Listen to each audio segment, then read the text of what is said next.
Number 5 سورۃ المائدہ آیت number 41 تفسیر الرحمن الرحیم سورہ مائدہ چھٹے پارے میں آیت نمبر 41 سے آج بات شروع کرتے ہیں، اور اللہ تعالیٰ نے اس میں یہودیوں کے متعلق یہ بات ارشاد فرمائی کہ وہ حضور اکرم صلی اللہ علیہ وسلم کے پاس اپنے جو معاملات اور جو چیزیں لے کے آتے تھے، کیا ان کا فیصلہ یہودیوں کے اپنے قانون کے مطابق کیا جائے، یا یہ کہ رسول اللہ صلی اللہ علیہ وسلم کے وہ قوانین جو اللہ نے عنایت فرمائے تھے اس کے ساتھ کیا جائے۔ دو واقعات مدینہ منورہ میں پیش آئے اور دونوں واقعات یکے بعد دیگرے، یا ممکن ہے کہ دونوں واقعات اکٹھے ہی ایسے پیش آئے ہوں تو ان کے بارے میں یہ آیات نازل ہوئیں، یا یہ ہے کہ واقعات تو کچھ وقفے سے پیش آئے لیکن دونوں کا حکم چونکہ ان چیزوں سے ثابت ہوتا ہے ان آیات سے، اس لیے رسول اللہ صلی اللہ علیہ وسلم کو یہ بتایا گیا ہو کہ یہ دو چیزیں ایسی ہیں کہ ان میں آپ نے فیصلہ جو کرنا ہے وہ کیسے ہوگا۔ ایک واقعہ پہلا جو پیش آیا ہے وہ یہ کہ یہودیوں کے دو قبیلے مدینہ منورہ میں تھے، بنو قریظہ تھے اور بنو نذیر تھے، اور بنو قریظہ کے مقابلے میں بنو نذیر ان کی زیادہ شان و شوکت تھی، اور بنو نذیر کے پاس قوت بھی زیادہ تھی، پیسے بھی زیادہ تھے، اور بنو قریظہ ان کے مقابلے میں ایک غریب قبیلہ تھا جس کی زیادہ کوئی سنوائی نہیں ہوتی تھی۔ اور بنو نذیر نے اس طبقاتی کشمکش میں اس کو دبایا ہوا تھا بنو قریظہ کو، اور بنو نذیر کا کوئی آدمی انہوں نے یہ طے کیا ہوا تھا کہ اگر قریظہ والوں کو قتل کر دے گا تو پھر اس شخص کو اس کے لیے قصاص کا کوئی حق باقی نہیں ہوتا، یعنی نذیر کا آدمی اگر قریظہ والوں کو قتل کر دے تو قصاص کا قانون نہیں چلے گا، اور قریظہ والے بنو نذیر کو قتل کر دیں تو قصاص کا قانون نافذ ہوگا، اور نہ صرف یہ کہ قصاص کا قانون نافذ ہوگا بلکہ اس کے ساتھ ساتھ اور چیزیں بھی ہیں جو ابھی بیان میں آتی ہیں۔ اور اگر بنو نذیر کے کسی آدمی نے بنو قریظہ کو قتل کر دیا تو مدینہ منورہ میں یہودیوں کے ہاں یہ قانون تھا کہ وہ 70 وسق کھجور ادا کرتے تھے۔ یہ جو وسق ہے یہ ایک پیمانہ ہے کھجور تولنے کا، جیسے کلو گرام لے لیں یا اس قسم کی چیزیں سیر من پاؤنڈ استعمال ہوتا ہے تولنے کے لیے، ایسے ہی ایک پیمانہ تھا جو ہمارے یہاں کا تقریباً 5 من 5.25 من بنتا ہے، تو 5.25 من بھی اگر اسے لگا لیں تو 70 کو اس کے ساتھ آپ ضرب دے لیں، بس اگر بنو قریظہ کا کوئی آدمی مارا گیا تو بنو نذیر اسے اتنی کھجوریں ادا کر دیتے تھے، اور اسی طرح اگر معاملہ برعکس ہوا یعنی بنو قریظہ کا کوئی آدمی بنو نذیر کی کسی آدمی کو قتل کر دے تو پھر اس کا الگ قانون انہوں نے بنا رکھا تھا، اور وہ یہ ہے کہ اس سے قاتل کو بھی قتل کیا جائے گا، بنو قریظہ کا آدمی بھی مارا گیا، اور اس کے ساتھ ساتھ یہ جو 70 وسق کھجور ہے یہ بھی قریظہ والے بنو نذیر کو ادا کریں گے۔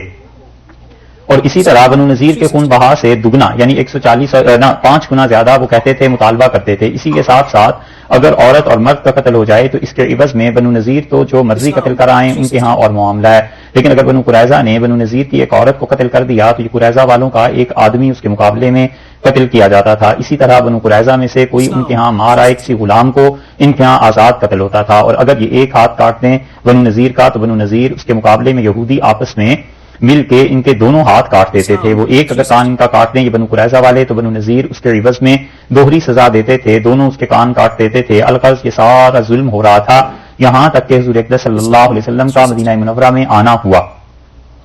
ہجرت کے بعد اب حالات بدلنے شروع ہوئے، اور بنو قریظہ جو تھے انہوں نے یہ چاہا کہ رسول اللہ صلی اللہ علیہ وسلم سے ربط و ضبط زیادہ پیدا کریں، کیونکہ انہوں نے دیکھا کہ یہاں جو قانون ہے وہ تو مساوات پر اور عدل پر مبنی ہے، یہاں تو کوئی کسی کو بھی قتل کرے گا اس کے عوض میں قتل کیا جائے گا، ایک ہاتھ کاٹے گا تو اس کے عوض میں چوری کی سزا جس پہ نافذ ہوگی وہ آدمی اس کا مال ادا کرے گا، یہ جو بھی احکامات تھے یہ سارے کے سارے وہ لوگ دیکھ رہے تھے۔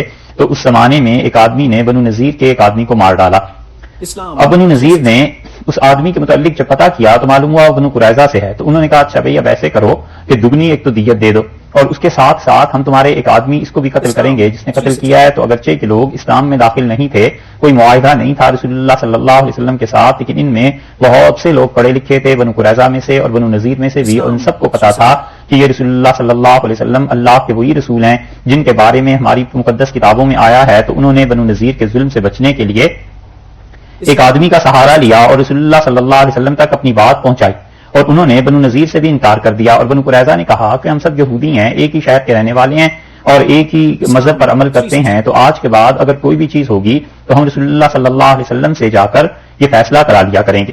بنو نذیر نے جب یہ بات سنی تو انہیں بڑا اشتعال پیدا ہوا، اور انہوں نے کہا یہ معاملہ بھاگ سے نکل رہا ہے، اس لیے کچھ مصالحت کی کوشش کرو، اور مصالحت پھر اسی بات پر ہوئی کہ بنو نذیر مجبور ہو گئے اور رسول اللہ صلی اللہ علیہ وسلم کے پاس آئے، اور آنے سے پہلے انہوں نے کچھ آدمیوں کو بھیجا اور انہوں نے کہا جا کر وہاں محمد صلی اللہ علیہ وسلم سے ایک فرضی قصہ کہو، اور انہیں کہو کہ اگر اس طرح ہو جائے اور ایک قتل ہو جائے تو آپ اس کے بارے میں کیا فیصلہ دیتے ہیں؟ اگر وہ فیصلہ دیں ہمارے مذہب کے مطابق تو پھر تو ہم چلے جائیں گے، اور اگر ہمارے مذہب کے مطابق فیصلہ نہیں دیں گے تو پھر ہم اس چیز کو رد کر دیں گے، ان کے پاس نہیں جائیں گے۔ اب رسول اللہ صلی اللہ علیہ وسلم کے پاس آنے سے پہلے جب انہوں نے دریافت کیا تو معلوم ہوا کہ رسول اللہ صلی اللہ علیہ وسلم تو فیصلہ حق کے مطابق دیں گے، تو ان لوگوں نے اس مقدمے کو حضور اقدس صلی اللہ علیہ وسلم کے پاس لے جانے سے انکار کر دیا۔ ایک واقعہ تو یہ پیش آیا، اور دوسرا واقعہ مسند احمد میں آتا ہے، عبداللہ ابن عباس رضی اللہ عنہ کی روایات ہیں کہ ایک واقعہ ان کے خاندان میں بدکاری کا پیش آیا، اور خیبر کے یہودیوں میں یہ واقعہ تھا کہ تورات کی مقرر کردہ سزاؤں کے مطابق ان دونوں کو جو شادی شدہ تھے رجم کرنا لازمی تھا،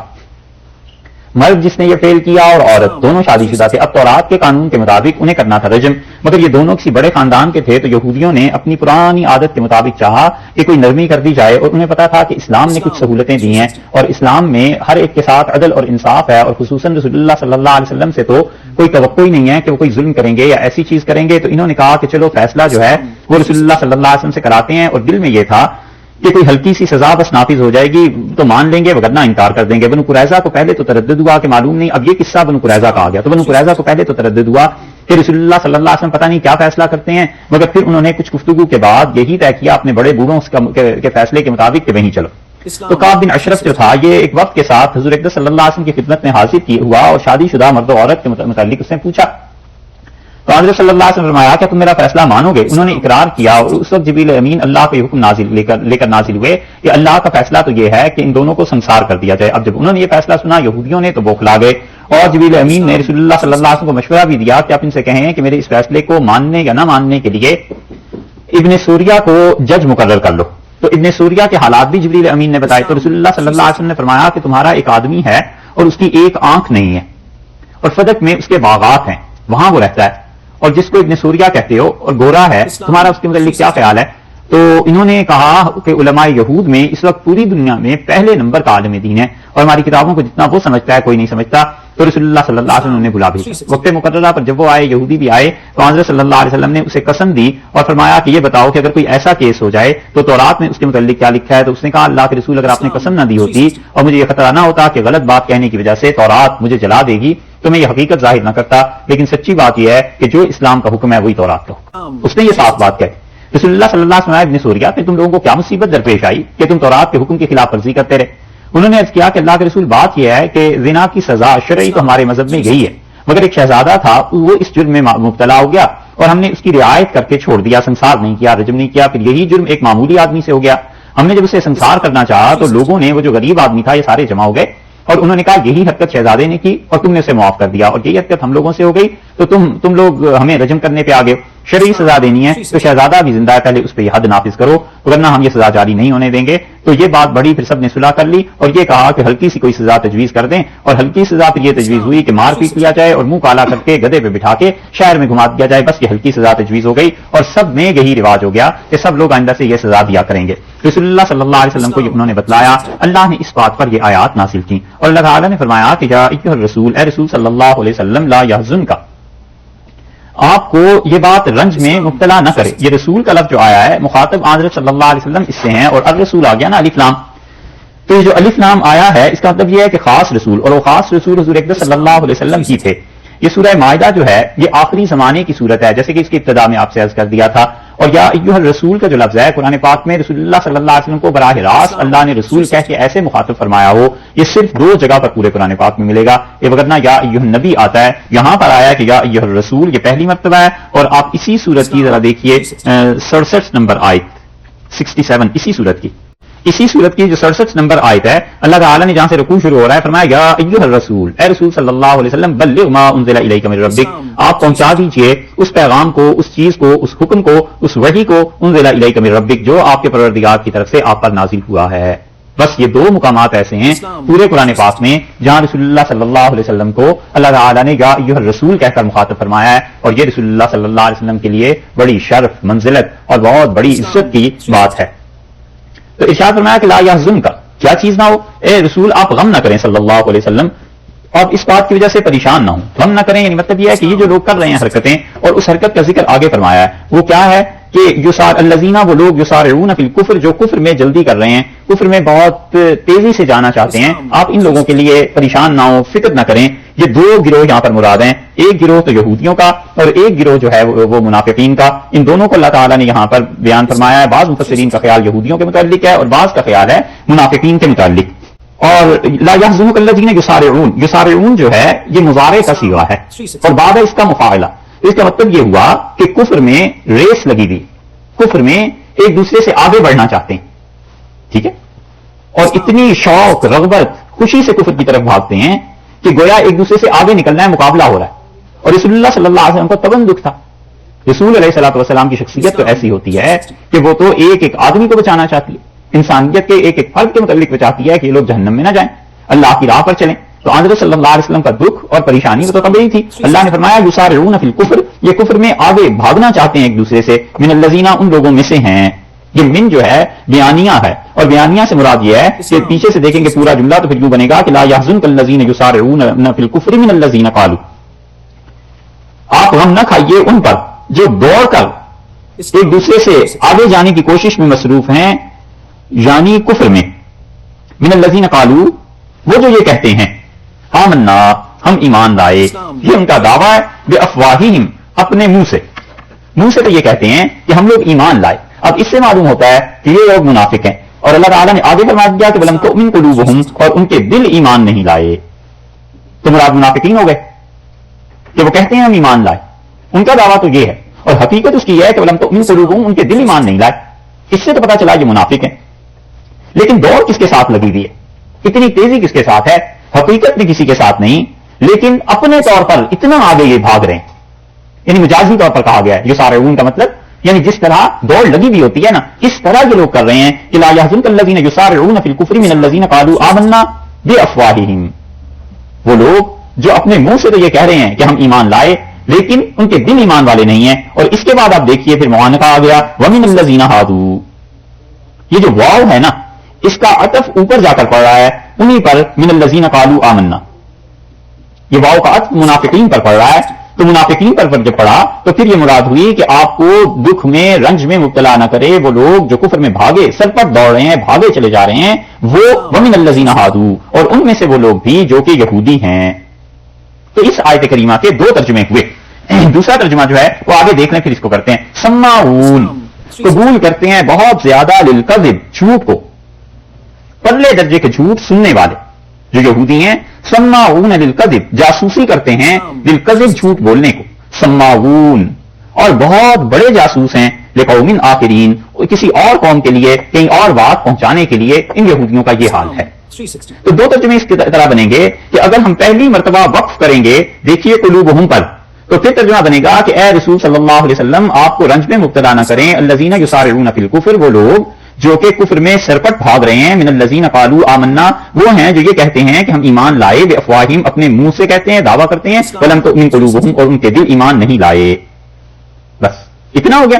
آگے دوسرا ترجمہ ومن الذین ہادوا، اور وہ لوگ جو یہودی ہیں. سماعون للکذب، سماعون لقوم آخرین، بہت پرلے درجے کے جھوٹ سننے والے ہیں، جاسوسی کرنے والے ہیں جھوٹ کی، اور وہ سنتے ہیں، جاسوسی کرتے ہیں جھوٹ بولنے کے لیے. ایک ترجمہ. دوسرا دیکھیے، اے رسول صلی اللہ علیہ وسلم نہ آپ کو رنج میں ڈالے وہ لوگ جو کفر میں سرپٹ بھاگ رہے ہیں، دوڑ رہے ہیں. من الذین قالوا آمنا بافواہہم، وہ جو کہتے ہیں کہ ہم ایمان لائے، اپنے منہ سے کہتے ہیں. ولم تؤمن قلوبہم، اور ان کے دل مومن نہیں ہیں. ومن الذین ہادوا، اور وہ بھی جو یہودی ہیں. یہ دونوں سماعون للکذب، بہت جاسوسی کرنے والے. تو دو جماعتیں ہو گئی، ایک ان کی صفت آگے بیان ہو گئی، یا یہ کہ یہ یہودیوں کے اوصاف بیان ہو گئے. تو دونوں ہی ترجمے مفسرین نے کیے ہیں، کچھ بھی کر لیں مگر ہے ان کی یہی حالت. اللہ تعالیٰ نے پہلی بات یہ فرمائی ہے کہ من الذین ہادوا، اور وہ لوگ جو یہودی ہیں ان کی بھی یہی حرکتیں ہیں. اس کا عطف پیچھے جا کر منافقین پر پڑا، تو مطلب یہ کہ منافقین اور یہود ان دونوں کی حرکتیں یہ ہیں کہ سماعون للکذب، سماعون جاسوسی کرتے ہیں. سماع مبالغے کا صیغہ ہے، بہت زیادہ سننے والے. للکذب، جھوٹ کے سننے والے، سن کر قبول کرنے والے. مفسرین نے اس کے تین مطلب کیے. ایک تو یہ کہ جھوٹ کو قبول کرنے والے. ان یہودیوں کی حالت یہ ہے کہ دنیا بھر میں جتنا جھوٹ ہے ان کے ہاں پایا جاتا ہے. جھوٹی عدالتیں، جھوٹی گواہیاں، جھوٹی باتیں، کسی قوم کے خلاف بھی جھوٹ ان کے گھر کی چیز ہے، جھوٹ کے بغیر ان کا کام چلتا ہی. اور جتنا قرآن پاک کی یہ آیت کا ظہور ہمارے زمانے میں ہو رہا ہے شاید ہی کسی دور میں ہوا ہو، حتیٰ کہ حضور اقدس صلی اللہ علیہ وسلم کے دور میں بھی ایسا نہیں ہوا جیسے ہمارے دور میں ہو رہا ہے. یعنی یہودی اب تو میڈیا ہو گیا، صاف پتہ چلتا ہے جس قوم کو چاہیں جھوٹ میں ملوث کر لیں، جہاں چاہیں جھوٹ میں چڑھ دوڑیں، جہاں چاہیں جھوٹ بول کے کسی بھی آدمی کو اس کے مقام سے نیچے گرا دیں. مسلمانوں میں جھوٹ بول کے فرقہ بندی، تفریق، یہ سب چیزیں اتنے پرلے درجے کے جھوٹے ہیں. اور دیکھو قرآن نے یہ نہیں کہا کہ جھوٹ بولتے ہیں، قرآن نے کہا ہے جھوٹ سنتے ہیں. یہ اگر کسی آدمی کی کتاب ہوتی لکھی ہوئی تو یہ نہیں کہہ سکتا، انسان ہی ہے نا. حضور اکبر صلی اللہ علیہ وسلم بھی تو انسان ہی تھے. رسول اللہ صلی اللہ علیہ وسلم بہت زیادہ لکھتے تو یہی لکھتے ہیں، تو لکھتے کیسے؟ لیکن لکھ بھی دیتے. فرض کر لو تو یہی کہتے ہیں یہودی بہت جھوٹ بولتے ہیں. اللہ نے بولنے کی بات نہیں کی، اللہ نے کہا سماعون للکذب، پرلے درجے کے جھوٹ سننے والے، یعنی جھوٹ کو سنتے ہیں اور جھوٹ کو پھر پھیلا دیتے ہیں. ایک ترجمہ. دوسری تشریح کی یہ کی گئی ہے کہ سماعون للکذب، جھوٹ کو سنتے ہیں جھوٹ کے لیے، یعنی بات سنتے ہیں سچی جھوٹ کے لیے تاکہ اس میں گڑبڑ کر کے جھوٹ اس میں ملا دیں، اتنا کہ لوگوں کو پتہ ہی نہ چلے سچ کتنا ہے جھوٹ کتنا. ہمارے زمانے میں بھی ہے یا نہیں؟ بات سچی سنتے ہیں لیکن اس میں جھوٹ اتنا ملا دیتے ہیں کہ کوئی فیصلہ نہیں کر سکتا کہ اس میں جھوٹ کتنے پرسنٹ ہے، سچ کتنے پرسنٹ ہے، کون کیا کہہ رہا ہے، کس کی کیا حالت ہے. دوسری بات یہ. اور تیسری بات مفسرین کہتے ہیں کہ سماعون للکذب کا مطلب یہ ہے کہ جھوٹ سننے کے رسیا ہوتے ہیں، تعریف سننے کے. بس کوئی تعریف کرتا رہے، حقیقتاً کچھ بھی نہیں، بس کوئی کہتا رہے کہ صاحب ساری دنیا آپ کے دم سے چل رہی ہے، اکانومی میں آپ جیسا ماہر ہی کوئی نہیں اور آپ جیسا اپنی قوم کا خیر خواہ ہی کوئی نہیں. یہ سارے جھوٹ سنتے رہتے ہیں. سماعون، اور اللہ نے دوسری بات یہ فرما دی ہے کہ لقوم آخرین، کسی اور کے لیے جھوٹ سنتے ہیں، جاسوسی کرتے ہیں جھوٹ بولنے کے لیے. یعنی آپ کے پاس آتے ہیں، سنتے ہیں، پھر جاسوسی کرتے ہیں جا کر اپنے یہودیوں میں. قوم آخرین یعنی دوسری جو گروہ ہے بنی نذیر، بنو قریظہ وغیرہ، یہ اس لیے آتے ہیں کہ جا کر پھر ایک دوسرے سے جھوٹ بولیں. رسول اللہ صلی اللہ علیہ وسلم نے ایک بات کہہ دی، اس کو 10 باتیں اور اس میں ڈال کر بیان کریں کہ انہوں نے یہ کہا ہے، یہ کہا ہے، یہ کہا ہے. یہ ہے جھوٹ سننے کی بات. صحیح ہے. یہ بھی لکھا ہے بعض مفسرین کہ سننا جو ہے کیونکہ وہ پھیلایا جاتا ہے نا تو دیکھنے سے زیادہ وسیع معنی میں آتا ہے. صحیح ہے. لیکن اس سے بھی یہی مطلب نکلا کہ جھوٹ کے رسیاں. سماعون لقوم آخرین، کسی اور کے لیے وہ جاسوسی کرتے ہیں. کس کے لیے جاسوسی وہ کرتے ہیں؟ لم یاتوک، جو آپ تک نہیں آئے، آپ کے پاس نہیں آئے جو یہودی، ان کے لیے جاسوسی یہ منافق کرتے ہیں. اگر اس آیت کو اب منافقین کے متعلق لے لیا جائے تو مطلب یہ ہوا کہ سماعون للکذب، یہ منافق پرلے درجے کے جھوٹ سننے والے. سماعون لقوم آخرین، یہ جاسوسی کے لیے جھوٹ کرتے ہیں. کس کی جاسوسی کے لیے؟ کون سی قوم؟ لم یاتوک، اس قوم کا پہلا وصف یہ بیان کیا کہ وہ آپ کے پاس نہیں آتے. یہودی جو آپ کی مجلس میں آنے سے گریز کرتے ہیں، یہودی جو یہ چاہتے ہیں کہ آپ کی مجلس مبارکہ میں نہ آئیں، یہودی علماء جو یہ چاہتے ہیں کہ رسول اللہ صلی اللہ علیہ وسلم سے کوئی آمنا سامنا نہ ہو. اللہ نے کہا یہ منافق ان کے لیے آ کے سنتے ہیں. تو یہ بعض منافق ایسے تھے کہ یہودیوں سے ملتے تھے اور بعض یہودی ایسے تھے کہ رسول اللہ صلی اللہ علیہ وسلم کے پاس آتے تھے. تو اللہ تعالیٰ نے بتا دیا کہ جو لوگ آپ کے پاس آتے ہیں ایمان کا کوئی اظہار بھی کریں تو کوئی دھوکہ نہیں ہونا چاہیے، اس لیے کہ یہ سب لوگ دین میں عیب چننے کے لیے آتے ہیں تاکہ اپنے سرداروں کے پاس یہاں نہیں آتے جائیں اور یہاں تو کوئی بات ہے نہیں عیب کی. اب رسول اللہ صلی اللہ علیہ وسلم کی مجلس میں بیٹھ کے ان میں کیا عیب نکالتے؟ وہاں تو کوئی عیب اور کوئی چیز ایسی تھی نہیں، وہ چیز کوئی نظر نہیں آئی، اپنے پاس سے جا کر جھوٹ بنا دیا. اس لیے لم یاتوک جو ہے یہ اس قوم کی پہلی صفت ہے. یہ جو ہے نا لقوم آخرین، لقوم آخرین، یہ قوم آخرین کی پہلا وصف یہ ہے کہ وہ رسول اللہ صلی اللہ علیہ وسلم کی صحبت میں نہیں آتے. ایک یحرفون، اور دوسرا وصف ان کا یہ ہے کہ وہ تحریف کرتے ہیں. یہ تحریف کرنے والے کون؟ یا تو یہودی ہیں اور یا منافق ہیں. اللہ کے کلام کو آگے پیچھے کرتے ہیں، الکلم، اللہ کی باتوں کو، من بعد مواضعہ، اس کا ٹھکانہ چھوڑ دیتے ہیں اور بے اسلوب بات کرتے ہیں، بے ڈھنگ بات کرتے ہیں. یہاں پر وہ آتے تو رسول اللہ صلی اللہ علیہ وسلم کی مجلس میں تھے نا، اور جا کر بیان جو کرتے تھے وہ رسول اللہ صلی اللہ علیہ وسلم کی باتوں کو جا کر غلط رنگ دے کے بیان کرتے تھے. اللہ نے اس کی نسبت اپنی طرف فرما دی ہے کہ یحرفون الکلم من بعد مواضعہ، وہ جو جملے ہیں، وہ جو باتیں ہیں، ان باتوں کو وہ بغیر ڈھنگ کے بیان کر دیتے ہیں، بے اسلوب بیان کر دیتے ہیں، ٹھکانہ وہ نہیں ہوتا، بات کچھ کہی جاتی ہے جا کر کچھ بیان ہوتی ہے. یہ چیزیں اسی لیے رسول اللہ صلی اللہ علیہ وسلم نے بتایا ہے کہ جو مجلسیں ہیں یہ امانت ہیں. بات آدمی جتنی سنے اتنی ہی کہے، جس رنگ میں بات کہی گئی ہے اس رنگ میں کہے. اور اول تو امانت کی بات ہوگی تو پھر تو وہ کہہ ہی نہیں سکتا. لیکن اگر کہیں سے نقل بھی کرنی ہے تو اسی طرح نقل کرے گا جس طرح من و عن بات ہوئی ہے. یہ نہیں ہے کہ اپنے پاس اس میں رنگ اور آرائش اور زیبائش ڈال دے. اللہ نے فرمایا یحرفون الکلم من بعد مواضعہ، اور وہ کیا کرتے ہیں؟ دوسری ان کی خرابی یہ ہے اس قوم کی، یہ منافقین ہیں یا یہودی ہیں، جو بھی آپ لے لیں، کلمات کو اپنی جگہ سے ہٹا کر بیان کرتے ہیں. اور تیسری چیز یقولون، یہ تیسری ان کی خرابی بیان کی، یہ کہتے ہیں ان اوتیتم ھذا، اگر وہ تمہیں حکم دیں یہ جو تمہارے اپنے ہیں مفاد میں، اگر وہ یہ کہہ دیں کہ بنو قریظہ خراب ہیں اور بنو نذیر ان سے دگنا فدیہ وصول کر سکتے ہیں اور ان کا آدمی بھی قتل کر سکتے ہیں، اگر وہ تمہیں یہ حکم دے دیں فخذوہ، تو اس حکم کو لے لینا، اس پہ عمل کر لینا.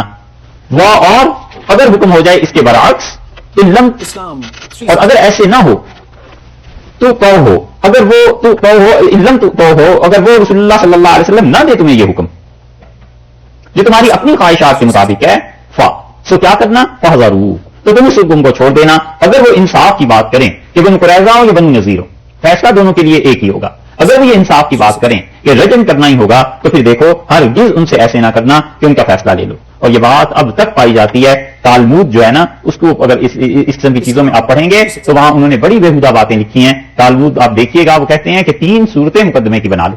اگر کوئی اسرائیلی ہے تو اس کو وہ فیصلہ سناؤ جو تمہارے اپنے حق میں جاتا ہے، جس میں اسرائیلی کا فائدہ ہے۔ غیر اسرائیلی کے ساتھ اگر جھگڑا ہو گیا تو 3 صورتیں کر لینا، ہمیشہ فیصلہ وہ دینا ہے جو اپنے حق میں جاتا ہے۔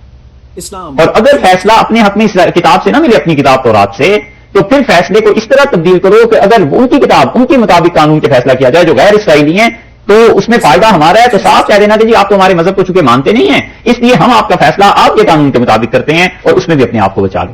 اور فرض کر لو کہیں پھنسی جاؤ، نہ ادھر سے اسرائیلی کا فائدہ ہوتا ہے اپنے قانون کے مطابق، نہ ان کے قانون کے مطابق، تو پھر وہ کہتے ہیں اس کے لیے کوئی ہیلا بہانہ اختیار کر لو، یعنی مطلب یہ کہ مقدمے کو ٹالتے رہو یا کچھ اور کرتے رہو، لیکن کسی صورت میں اسرائیلی کا مفاد نہیں جانا چاہیے۔ علم تو ہو فحذروا، اور اگر یہ نہ دیں اس چیز کو، اس فیصلے کو محمد صلی اللہ علیہ وسلم، تو بچنا اس چیز سے۔ اللہ نے فرمایا ومن یرد اللہ، اور جس کے متعلق اللہ ارادہ کر لے۔ یہ تو یہودیوں کی یا منافقین کی یہاں تک بات۔ اب یہ ہے ادخال الہی جو ابتدا میں پڑھا تھا کہ اللہ تعالیٰ کبھی کبھی اپنے پاس سے ایک جملے کو اس میں داخل کر دیتے ہیں۔ یہ جملہ ہے اللہ تعالیٰ نے یہاں فرمایا ومن یرد اللہ، اور جس کے لیے اللہ کی ارادہ کر لے، فتنتہ، اس کی آزمائش کا۔ یہ دلیل ہے اس پہ کہ اللہ تعالیٰ ارادہ کرتا ہے، اور اللہ تعالیٰ ارادہ کرتا ہے ایمان کا بھی اور کفر کا بھی۔ یہی اہل سنت والجماعت کا عقیدہ ہے کہ اللہ تعالیٰ نے ایمان کو بھی پیدا کیا ہے، کفر کو بھی اسی نے پیدا کیا ہے، ہدایت کو بھی پیدا کیا ہے، گمراہی کو بھی اسی نے پیدا کیا ہے، اور پیدا کرنے کے بعد انسان کو اختیار دے دیا ہے کہ تم جس چیز کا چاہو اپنی مرضی سے انتخاب کر لو۔ اور اسی پہ اللہ تعالیٰ نے آگے چل کے بھی ایک بات ارشاد فرمائی ہے، کیونکہ اگر اللہ لوگوں کو اختیار نہ دیتا تو پھر تو سب لوگ ایک ہی دین اور مذہب پہ چل رہے ہوتے، پھر تو جبر ہو جاتی، مشین لگ جاتی کہ سارے مشینی نظام ایک ہی طرح کے ہو جاتے۔ اس لیے ہم کہتے ہیں کہ خالق ان چیزوں کا اللہ ہے اور ان چیزوں کو کرنے والا انسان ہے، قاصد اس کا بندہ ہے۔ ومن یرد اللہ، اور جس کے متعلق اللہ تعالیٰ نے ارادہ کر لیا ہو، چاہا ہو کہ کیا کریں، فتنتہ، کہ اس کو کفر یا خدا اسے غضب میں ڈال دے یا کفر میں ڈال دے، یا فتنہ کا مطلب آزمائش کی چیز، گمراہی میں ڈال دے، فلن تملک لہ من اللہ شیئا، سو اس کا فلن تملک، کچھ بھی نہیں کر سکتے، لہو اس شخص کے لیے، من اللہ سے، شیئا کچھ بھی، آپ کچھ نہیں کر سکتے اس انسان کا، کوئی ہدایت آپ نہیں دے سکتے جب اللہ ہی نے اس کے متعلق یہ ارادہ کر لیا ہے کہ وہ انسان گمراہ رہے۔ اللہ نے کیوں ارادہ کیا ہے؟ اس لیے کہ اس انسان نے خود ٹیڑھا پن اختیار کیا۔ تو جب آدمی گناہ کا مصمم ارادہ کر لے اور پکا ارادہ کر لے کہ یہ گناہ کر کے ہی رہنا ہے، اللہ بھی اسے چھوڑ دیتا ہے کہ ٹھیک ہے تم اپنے اعمال جو تم نے کیے ہیں تم اس کو دیکھو جیسے بھی کرنا ہے۔ اولئک الذین، اور یہ ایسے لوگ ہیں، لم یرد اللہ، اللہ تعالیٰ نے نہیں ارادہ کیا کہ ان یطہر قلوبہم، کہ اللہ ان کے دلوں کو پاک کر دے۔ اللہ نے اس لیے ارادہ نہیں کیا کہ ان کے کرتوت ایسے ہیں، منافق ہیں، رسول اللہ صلی اللہ علیہ وسلم سے آ کے کچھ کہتے ہیں اور حقیقت میں کچھ ہیں، ظاہر یہ کرتے ہیں کہ ہم آپ کے پاس فیصلہ کرانے آئے ہیں، فرضی لوگوں کو وہاں پر جاسوس بنا کر بھیجتے ہیں اور کہتے ہیں ذرا پوچھ لینا کہ فیصلہ کیا کریں گے، اگر تمہارے حق کا فیصلہ ہے بس اسے مان لینا، اگر تمہارے حق کا نہیں ہے تو انکار کر دینا۔ اللہ پھر ان کے متعلق ایسے ارادہ کر لے کہ اللہ ان کے دلوں کو پاک کرے گا جبکہ ان کی نیتوں میں کھوٹ شامل۔ اس میں بڑا رد ہے ان لوگوں کے لیے جو لوگ یہ کہتے ہیں کہ مسئلہ پوچھ لیں اور اگر اپنی مرضی کے مطابق ہوا تو عمل کر لیں گے، اور اگر اپنی مرضی کے مطابق نہ ہوا تو پھر ٹھیک ہے اور کچھ سوچ لیں گے۔ اور ان لوگوں کے لیے بھی جو کہتے ہیں شریعت کا کیا مسئلہ پوچھنا ہے، بس ہمارے خلاف ہی ہوگا تو اس لیے نہ پوچھو، اچھا ہے اللہ کے یہاں کون سا ایسی پکڑ ہو جائے گی۔ یہ بھی ایک مسلمانوں میں مستقل مرض ہے کہ وہ کہتے ہیں شریعت کا حکم پوچھنے کیوں گئے تھے، ویسے ہی کر لیتے، اللہ تعالیٰ ویسے ہی معاف فرما دیتا کہ تمہیں پتا جو نہیں تھا۔ یہ یہودیوں والی حرکتیں ہیں یا نہیں؟ وہ بھی یہی کرتے ہیں کہ خدا کا فیصلہ اس کے متعلق دریافت ہی نہ کرو، بس فرضی طور پر کر دو، اگر تمہارے مطابق لے لو، نہیں ہے چھوڑ دو۔ اللہ تعالیٰ نے بتلایا کہ اللہ پھر جب انتقام لیتا ہے اور کفر پر چھوڑ دیتا ہے، کوئی خدا سے اسے بچا نہیں سکتا، حتیٰ کہ رسول اللہ صلی اللہ علیہ وسلم کی موجودگی میں بھی ہدایت نہیں مل سکتی۔ اس لیے جو لوگ یہ سمجھتے ہیں نا کہ ہم جو مرضی گمراہی کے کام کرتے رہیں اور ہمارے شیخ اور ہمارا سلسلہ اور حضرت کی دعا اور یہ چیزیں بچا لیں گی، کچھ بھی نہیں ہوتا میاں، جب تک کہ انسان خود اپنے آپ کو ٹھیک راہ پر پابند نہ رکھے۔ بڑے سے بڑے شیخ بھی حضور اقدس صلی اللہ علیہ وسلم کے سامنے کیا چیز ہوں گے؟ اللہ نے فرمایا آپ کچھ نہیں کر سکتے، انہوں نے خود ہی اپنے آپ کو جان بوجھ کے کفر اختیار کرنا ہے، انہوں نے، اللہ نے بھی اجازت دے دی ہے کہ ٹھیک ہے یہ خود ناپاک رہنا چاہتے ہیں۔ لم یرد اللہ ان یطہر قلوبہم، تو اللہ تعالیٰ نے ہرگز یہ ارادہ نہیں کیا کہ اللہ ان کے دلوں کو پاک کرے۔ لہم فی الدنیا خزی، ان لوگوں کے لیے اس دنیا میں ہے خزی، ذلت، دنیا میں ذلت دونوں کے لیے، منافقین کے لیے تو اس طرح ذلت ہوئی کہ ان کی بات پوری نہیں ہوئی. منافقین تو چاہتے تھے کہ مسلمان کسی طرح پٹ جائیں، وہ اللہ نے ہونے نہیں دیا. منافقین یہ چاہتے تھے کہ کسی طرح مسلمانوں کو ان کے دین سے بچلا دیں، وہ نہیں کر سکے. اور اگر مراد لیا جائے یہودیوں کو تو یہودیوں کے لیے یہی کافی تھا کہ رسول اللہ صلی اللہ علیہ وسلم نے اس کے بعد مدینہ منورہ سے ہی نکال دی. حضرت عمر رضی اللہ عنہ کے زمانے میں وہاں سے خیبر سے بھی نکال دیے گئے، پھر جزیہ بھی ان پہ لگا دیا گیا. یہ سب چیزیں ایسی تھیں جو یہ کرتوت کرتے رہے ہیں اور قیامت تک بھی ان یہودیوں کے ساتھ ذلت کا معاملہ ہے. ہر 100-200 سال کے بعد کوئی نہ کوئی اٹھ کے اور بالکل پوری طرح انہیں تباہ کر دیتا ہے. لہم فی الدنیا خزی، اللہ نے فرمایا دنیا میں تو ان کے لیے رسوائی، ولہم اور ان کے لیے فی الآخرۃ، آخرت میں عذاب عظیم، بڑا عذاب منافقین کے لیے جہنم، اور وہ بھی اس کا وہ درجہ جس کے متعلق پیچھے آیات گزر چکی ہے کہ سب سے نچلے درجے میں رکھیں گے. اور اگر یہودی مراد ہے تو یہودیوں کے لیے تو عذاب ہے ہی ہے جو کافروں کا عذاب ہے. دونوں چیزوں کو ذکر فرما دیا کہ دنیا اور آخرت دونوں میں عذاب، اور دونوں گروہوں کے لیے کوئی بھی اس سے مراد دیا جائے